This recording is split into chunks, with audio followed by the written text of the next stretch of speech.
अब हम ईरान और अमेरिका युद्ध की बात करेंगे। जी हां, दोनों देशों के बीच अभी तक कोई डील नहीं हो पा रही है। अब ट्रंप ने एक तरफ तो कहा है कि वो ईरान के साथ ओबामा जैसी डील नहीं करेंगे। उन्होंने कहा कि या तो अच्छा समझौता होगा या फिर कुछ भी नहीं होगा। जबकि मुश्तबा खामनेई ने यह क्लियर मैसेज दे दिया है कि उनकी शर्तों के बगैर कोई शांति समझौता नहीं होगा। ट्रंप ने ईरान के साथ होने वाले समझौते की आलोचना करने वाले नेताओं पर नाराजगी व्यक्त की है, तो दूसरी तरफ ट्रंप ने यह कहकर हलचल मचा दी कि सभी मुस्लिम देश इजराइल से रिश्ते सुधारें, सभी देश अब्राहम समझौते में शामिल हों। देखिए।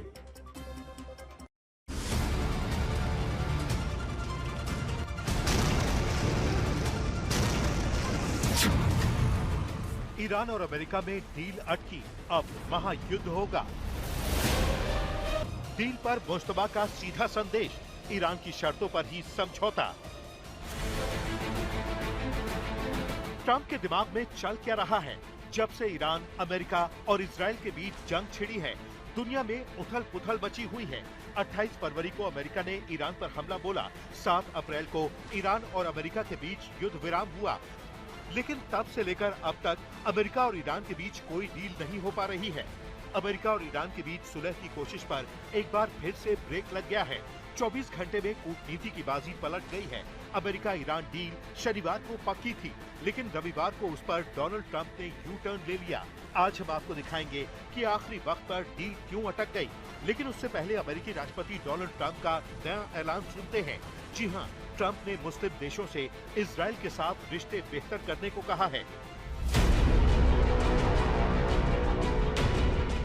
आपको बता दें कि अमेरिकी राष्ट्रपति डोनाल्ड ट्रंप ने शनिवार को मोहम्मद बिन सलमान, मोहम्मद बिन जायद अल नाहयान, तमीम बिन हमद अल थानी, आसिम मुनीर, रजब तैयब एर्दोगन, अब्देल फतेह अल सीसी, अब्दुल्ला द्वितीय और हामद बिन ईसा अल खलीफा समेत कई नेताओं से बातचीत की।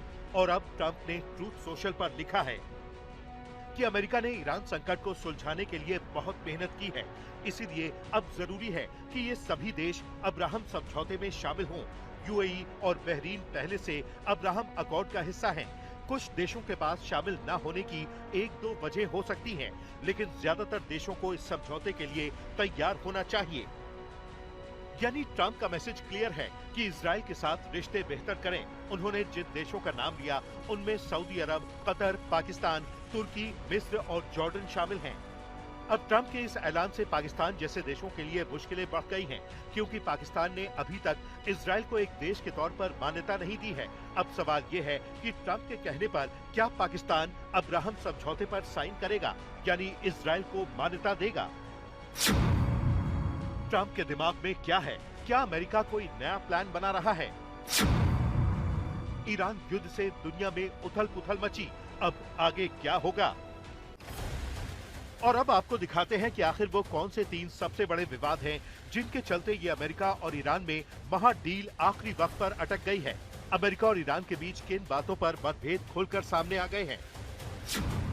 पहला मुद्दा, ईरान का परमाणु कार्यक्रम।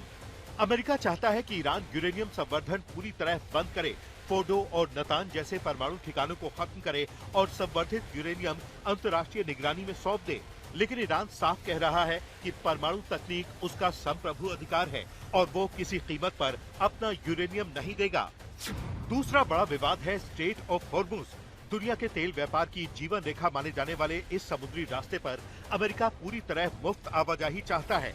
वहीं ईरान कह रहा है कि संचालन और नियंत्रण पर उसका अधिकार बना रहेगा। दुश्मन देशों के जहाजों पर रोक और टोल लगाने का अधिकार भी उसके पास होना चाहिए। तीसरा मुद्दा, प्रतिबंध और फ्रीज संपत्ति।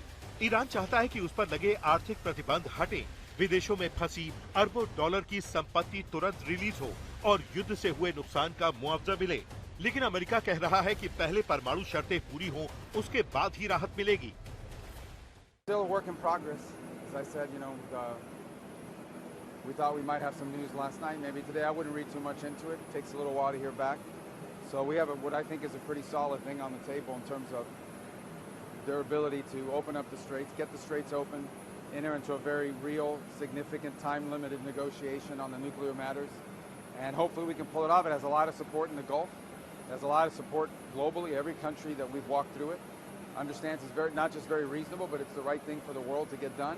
As the president said, he's not in a hurry. He's not going to make a bad deal. I mean, the president's not going to make a bad agreement. So let's see what happens. We're going to give diplomacy every chance to succeed before we explore the alternatives. यानी दोनों देश समझौते की बात तो कर रहे हैं, लेकिन भरोसे की कमी और राष्ट्रीय हितों की टकराहट के कारण डील अब भी अधर में लटकी हुई है। इस वक्त अमेरिका ईरान डील को लेकर सबसे बड़ी और बेहद सनसनीखेज अंतर्राष्ट्रीय खबर सीधे ईरान से आई है। अमेरिका के साथ होने वाली महाडील के बीच ईरान के सुप्रीम लीडर के नियंत्रण वाले सबसे प्रमुख अखबार कायहान ने अपने फ्रंट पेज पर बेहद आक्रामक तेवर दिखाए हैं। अमेरिका को खुली चुनौती देते हुए अखबार ने मुख्य हेडलाइन में साफ कर दिया है कि अमेरिका के साथ कोई भी शांति समझौता केवल और केवल तभी स्वीकार किया जाएगा जब ईरान के सुप्रीम लीडर मुश्तबा खामेनेई की सभी शर्तों का पूरी तरह सम्मान किया जाएगा। अखबार ने युद्ध को खत्म करने के लिए ईरान की लक्ष्मण रेखा यानी रेड लाइंस को साफ तौर पर दुनिया के सामने रख दिया है, जिसके तहत ईरान ने अपनी 4 बड़ी शर्तें रखी हैं। पहली शर्त है परमाणु क्षेत्र में ईरान की तरक्की और उपलब्धियों की पूरी सुरक्षा। दूसरी शर्त युद्ध के नुकसान के लिए हर्जाना और मुआवजा। तीसरी सबसे बड़ी शर्त पूरे मिडिल ईस्ट क्षेत्र से अमेरिकी सेना की मुकम्मल वापसी। और चौथी शर्त सभी मोर्चों पर एक साथ पूर्ण युद्ध विराम लागू करना है।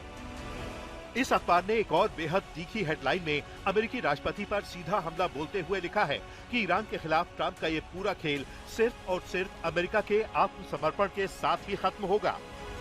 अमेरिका और ईरान के बीच होने वाली महाडील को लेकर कड़वाहट और ज्यादा बढ़ गई है। ईरान के प्रभावशाली नेता और वहां की राष्ट्रीय सुरक्षा एवं विदेश नीति समिति के प्रवक्ता इब्राहिम रेजाई ने सोशल मीडिया पर अमेरिकी राष्ट्रपति डोनाल्ड ट्रंप को बेहद तल्ख लहजे में सीधी चेतावनी दे दी है। रेजाई ने साफ लफ्जों में कहा है कि सैन्य युद्ध के दौरान ईरान की रणनीति आंख के बदले आंख की थी और अब इस युद्ध में उसकी नीति एक्शन के बदले एक्शन की होगी। ईरानी नेता ने दुनिया से अपील करते हुए कहा है कि कोई भी अमेरिकी राष्ट्रपति डोनाल्ड ट्रंप के खोखले दावों और झांसों पर भरोसा न करे, क्योंकि इस समय वक्त अमेरिका के खिलाफ चल रहा है। ईरान ने साफ कर दिया है कि वो किसी भी तरह के दबाव, ताकत या धमकी के आगे झुकने वाला नहीं है। ट्रंप को सीधी चुनौती देते हुए रिजाई ने कहा है कि अगर अमेरिका वाकई समझौता चाहता है तो उसे बराबरी पर आकर सम्मानजनक बातचीत करनी होगी। आज तक ब्यूरो। आइए हम आपको हमारे संवाददाता रोहित शर्मा के पास लिए चलते हैं। रोहित, ट्रंप ने कहा है कि या तो अच्छा समझौता होगा या फिर कुछ भी नहीं होगा। तो खामनेई का दावा है कि समझौता तभी संभव है जब उनकी शर्तों का सम्मान होगा। अब रोहित, दोनों की इन बातों के बाद आपको क्या संभावनाएं दिखती हैं? देखिए, संभावनाएं तो यही है कि जब तक प्रेसिडेंट डोनाल्ड ट्रंप, जो हमेशा मुझे लगता है कि उनकी 2 मांगे रही है। पहली मांगे रही है कि न्यूक्लियर वेपन्स जो है ईरान नहीं बना सकता। दूसरी जो यूरेनियम है जो जमा किया हुआ है ईरान के पास, जो एनरिच किया हुआ है, उसे ईरान को छोड़ना होगा। ईरान में ऐसा लगता है कि देयर आर जो काफ़ी लोग हैं जो निगोशिएट कर रहे हैं प्रेसिडेंट डोनाल्ड ट्रंप की टीम के साथ, वो आई थिंक एक मिक्स्ड मैसेजिंग देते हैं। और इसका जिक्र प्रेसिडेंट डोनाल्ड ट्रंप भी कर चुके। उन्होंने कहा था कि वहाँ पे कभी IRGC के जो कमांडर्स है वो एक पोजीशन रखते हैं और जो मॉडरेट लीडरशिप है वो एक अलग पोजीशन रखती है। तो आई थिंक हमें एक क्लासिक एक मिसकम्युनिकेशन देखने को मिल रहा है ईरानियन लीडरशिप में, जो हमेशा एक बार बात आती है कि चलो हम कुछ नेगोशिएट करेंगे, अब कुछ सीज फायर हो सकता है, एक डील हो सकती है, और उसके बाद जैसे ही कुछ होने वाला होता है ईरान जो है अपने हाथ पीछे ले लेता है। तो मुझे ऐसा लगता है कि प्रेसिडेंट डोनाल्ड ट्रंप की ये जो चेतावनी आई है जो उन्होंने पोस्ट की है, उससे क्लियर लगता है कि उनका पेशेंस जो है वो खत्म होते जा रहा है। इनफैक्ट कल जब सेक्रेटरी मार्को रूबियो से भी हमने बात की थी, उनका इंटरव्यू लिया था, उन्होंने भी यही बात कही थी कि अगर ईरान ये जो 2 शर्तें हैं इसको नहीं मानता है तो फिर प्रेसिडेंट डोनाल्ड ट्रंप के पास पूरे ऑप्शंस हैं, इंक्लूडिंग ऑपरेशन फ्यूरी को फिर से स्टार्ट करना। तो बहुत आई थिंक क्रिटिकल सिनारियो में और क्रिटिकल सिचुएशन में चल रहा है नेगोशिएशन। अगर ईरान अभी भी इन डिमांड्स को लेकर अपनी स्थिति क्लियर नहीं करता है तो बिल्कुल ये संभावना है कि प्रेसिडेंट डोनाल्ड ट्रंप फिर से ऑपरेशन फ्यूरी का आगाज कर दें।